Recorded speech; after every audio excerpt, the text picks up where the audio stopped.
Today on Echo Productions, we film outdoors at night.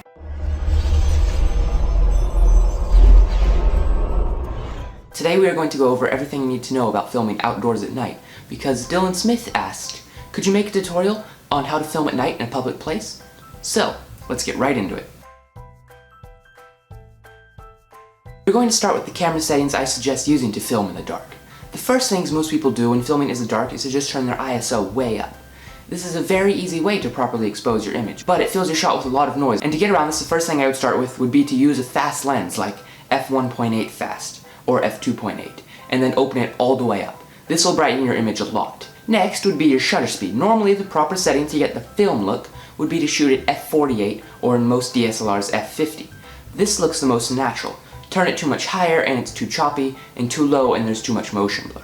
But oftentimes you have to decide between turning your shutter speed down to something like f30 and getting a little bit more motion blur, or turning your ISO a bunch to pass to about 3200 and getting a lot of noise. On most cameras I would say never to take your ISO above 1600, and even then it can still get really noisy. So if you can, when you're shooting at night, try to keep your ISO below even 800. If you're shooting on a camera from the Sony mirrorless camera range though, however, you don't really need to pay so much attention, since these cameras can make even 5000 ISO look really good. I've even seen Alexa footage cut together with A7S footage, and I was not able to tell them apart. I actually guessed the Alexa footage a few times was the A7 footage. Another thing to consider is your picture style. If you're shooting on a camera about under $60, choose a slightly more contrasty picture style, like standard instead of the log you would normally use. If you shoot in a log profile at night on a cheaper camera, you'll get a much too flat image that will have a ton of digital noise if you try to bring it back in post. White balance is another huge thing to getting your image to look right. Hollywood has led audience to believe that a bluer grade with night footage is more realistic, even though in real life this isn't really true at all. So if you shoot a night scene in the warmer white balance, your audience will instantly assume something is off, even if they can't put a finger on exactly what it is. So try shooting with the tungsten white balance, or if you're on a Nikon, use the fluorescent white balance setting. Now let's take a look at a sequence I shot using these settings we've talked about. f1.8, shutter of f30, and ISO 800.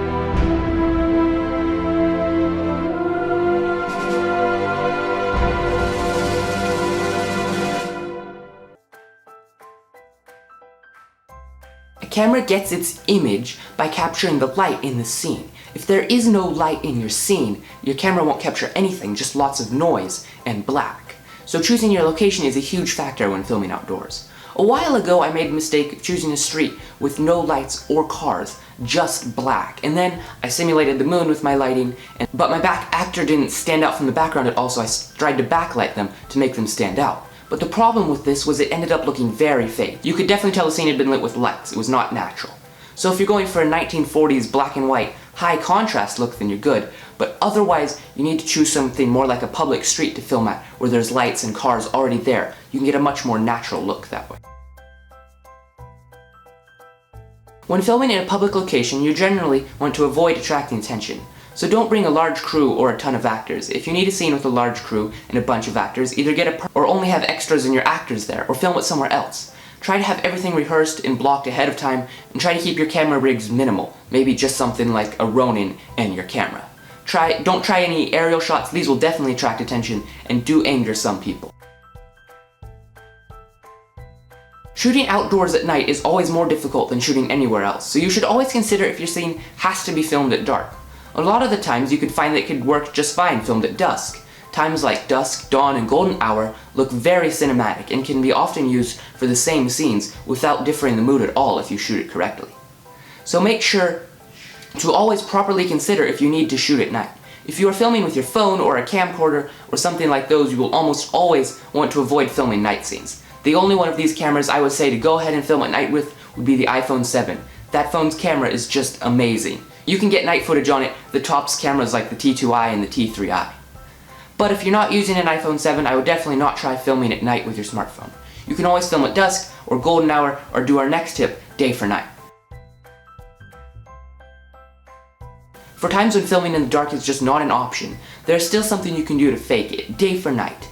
Day for night is when you take a shot that was filmed during the day and you darken and grade it bluer in post to make it look like it was shot at night. When doing this, there are a few things you need to consider to make your video look like it was shot at that night, not like this. Number one would be to not show the sky. The more you show the sky, the easier it will be for your audience to tell you shot it during the day, because the sky will look much brighter than the rest of the video. Another thing you will need to do is to not film at a place where there should be a lot of lights on. Again, don't film at a public street this time, because all the lights that aren't on will look very odd. It's a very big giveaway. But we will get more into this in the future videos, so make sure to subscribe if you want to know when that comes out. But that's all for today. Make sure to like and subscribe for new videos every Monday. Also, make sure to let us know if you filmed something using any of our tutorials. We would love to watch it.